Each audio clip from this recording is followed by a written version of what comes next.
Hello friends, reasoning की अपनी series को आगे बढ़ाते हुए आज हम सोल्व करेंगे प्रीवियस ईयर क्वेश्चन। तो हमारा पहला क्वेश्चन है, उस शब्द का चयन करें जिसकी समूह के दूसरे शब्दों के साथ न्यूनतम समानता हो। तो देखो, ये चार ऑप्शन दिए गए हैं और पूछा गया है कि इन चारों में से एक अलग है और तीन समान है। ऑप्शन है हमारे पास कौवा, गिलहरी, बंदर और बत्तख। तो देखो, इसमें क्या है, ये जो कौवा, यहाँ पर दो प्रकार के जंतु लिए गए हैं। एक स्थलीय स्थलीय जंतु और दूसरा है जलीय जंतु। तो कौवा है वो स्थल पे रहता है, तो कौवा हो गया। गिलहरी है वो भी स्थल पे रहती है, तो ये भी होगी स्थलीय जंतु। बंदर है वो भी स्थल पे रहता है, तो बंदर भी हो गया स्थलीय जंतु। लेकिन जो बत्तख है वह एक जलीय जंतु है। तो ये तीनों तो हो गए एक जैसे और ये हो गया अलग। ये तीनों तो हो गई है स्थलीय जंतु और बत्तख हो गई जलीय जंतु। तो इसका राइट आंसर हो जाएगा चार, बत्तख। चलते हैं अगले क्वेश्चन पर। अगला क्वेश्चन है कि विकल्प के रूप में दी गई चार नदियों में से तीन एक निश्चित संबंध साझा करती हैं जबकि एक भिन्न है। उस नदी का चयन कीजिए जो अन्य से भिन्न है। हमारे पास यहाँ पे चार नदियां दी गई हैं और पूछा गया कि इन चारों नदियों में से एक नदी अलग कौन सी है, गंगा, नर्मदा, ब्रह्मपुत्र या सिंधु। तो देखो, इस क्वेश्चन में क्या लॉजिक लगा है कि जो गंगा है वो कहाँ से निकलती है, वह निकलती है हिमालय से, जो कि उत्तर भारत में है, उत्तर भारत में। उसके बाद नर्मदा नदी है, नर्मदा नदी निकलती है अमरकंटक से, यानी कि मध्य भारत से। तीसरी हमारे पास है ब्रह्मपुत्र।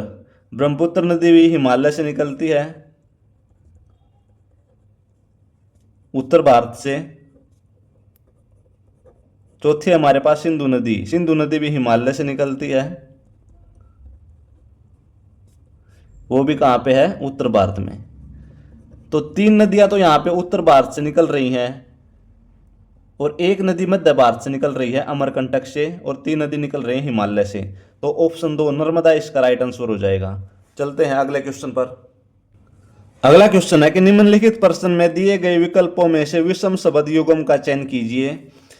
कविता और कवि, आभूषण और सुनार, वस्त्र और दर्जी, और बढ़ई और फर्नीचर। तो इस क्वेश्चन में देखो, जो कवि होता है वह कविता लिखता है, सुनार जो होता है वह आभूषण बनाता है, दर्जी जो होता है वह वस्त्र सिलता है। अगर यहाँ पर बढ़ई बढ़ई यहाँ पे होता, बढ़ई, और फर्नीचर यहाँ पे होता, तो ये इन तीनों की तरह सेम हो जाता है, यानी बढ़ई जो होगा वो फर्नीचर बनाएगा। लेकिन यहाँ पे तो उल्टा लिखा हुआ है, तो ये हो जाएगा इसका राइट आंसर। तो ऑप्शन चार इसका राइट आंसर हो जाएगा। ये तीनों जो लॉजिक अपना रहे हैं उनसे अलग है ये। चलते हैं अगले क्वेश्चन पर।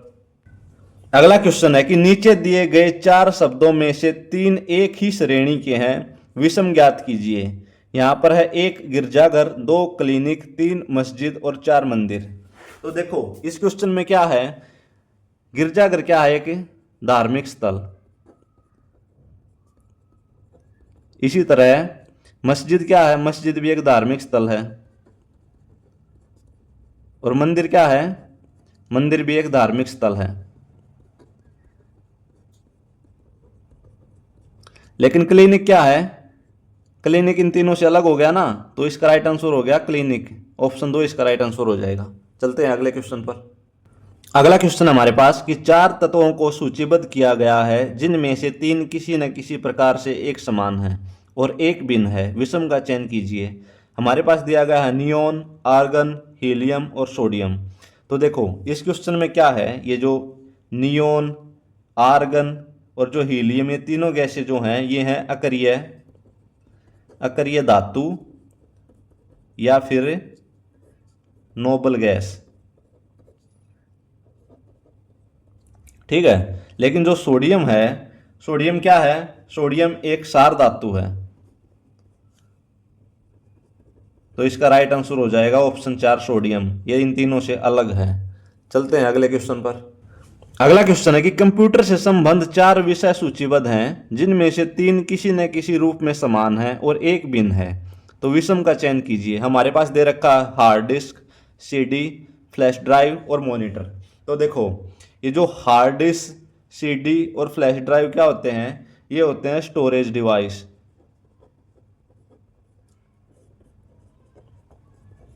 लेकिन जो मॉनिटर है, मॉनिटर क्या होता है, ये स्टोरेज डिवाइस नहीं होता, ये होता है एक आउटपुट डिवाइस।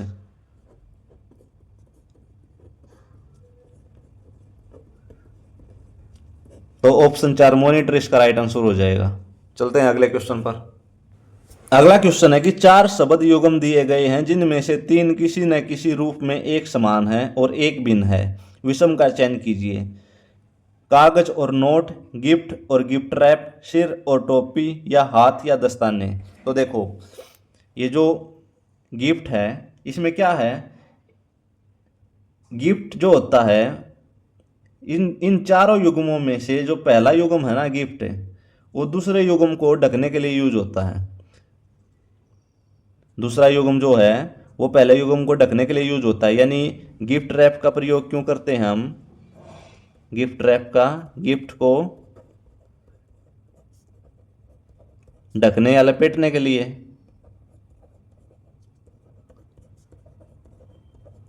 ठीक है। उसके बाद सिर, टोपी से सिर को ढकते हैं ना, और दस्तानों से हाथ को ढकते हैं। लेकिन यहाँ पर कागज से नोट बनते हैं, ये ऑप्शन अलग है इन तीनों से। यहाँ पे हमारा राइट आंसर हो जाएगा ऑप्शन ए कागज और नोट। चलते हैं अगले क्वेश्चन पर। अगला क्वेश्चन है कि 4 शब्द युग्म दिए गए हैं जिनमें से 3 किसी न किसी रूप में एक समान और एक भिन्न है। तो भिन्न को चुने। लाउड स्पीकर आवाज बढ़ाना, चाकू काटना, दूरदर्शी तारे, सूक्ष्मदर्शी आवर्धन। तो देखो लाउड स्पीकर का यूज क्यों किया जाता है, आवाज बढ़ाने के लिए। ठीक है। चाकू का प्रयोग किया जाता है काटने के लिए। ठीक है। और सूक्ष्मदर्शी का प्रयोग किया जाता है छोटी वस्तुओं को देखने के लिए। तो यहाँ पर जो दूरदर्शी और तारे हैं ना, दूरदर्शी और तारे, तो ये ऑप्शन अलग हो जाएगा क्योंकि दूरदर्शी का प्रयोग सिर्फ तारे देखने के लिए नहीं किया जाता, और भी बहुत सी चीजों में किया जाता है। तो इसका राइट आंसर हो जाएगा ऑप्शन 3 दूरदर्शी और तारे। चलते हैं अगले क्वेश्चन पर। अगला क्वेश्चन है कि निम्नलिखित 4 शब्दों में से 3 किसी प्रकार एक समान है और एक भिन्न है। उस शब्द को चुनिए जो अन्य से भिन्न है। Haematite, limonite, anthracite, siderite. तो देखो जो हेमेटाइट होता है वो लोहे का अयस्क होता है। ठीक है। उसके बाद लिमोनाइट भी लोहे का अयस्क होता है। एंथ्रेसाइट क्या होता है, एंथ्रेसाइट होता है कोयले का अयस्क।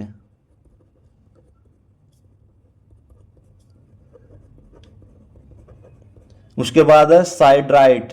तो साइड्राइट भी होता है लोहे का अयस्क। तो यहां पर ये जो पहला, दूसरा और चौथा, ये तीनों हैं लोहे के अयस्क, और जो तीसरा है ये है कोयले का अयस्क। तो ये हो जाएगा हमारा राइट आंसर एंथ्रेसाइट। ऑप्शन 3 इसका राइट आंसर हो जाएगा। चलते हैं अगले क्वेश्चन पर। अगला क्वेश्चन है कि दिए गए विकल्पों में से बेजोड़ शब्द चुनिए। पृथ्वी, मंगल, सूर्य और शुक्र। तो इसमें पृथ्वी क्या है, पृथ्वी एक ग्रह है। मंगल क्या है, मंगल भी एक ग्रह है। शुक्र क्या है, शुक्र भी एक ग्रह है। लेकिन ऑप्शन 3 सूर्य, सूर्य क्या है, सूर्य एक तारा है। तो ऑप्शन 3 इसका राइट आंसर हो जाएगा। आई होप फ्रेंड्स आपको वीडियो पसंद आई होगी। आपका दिन शुभ हो। धन्यवाद।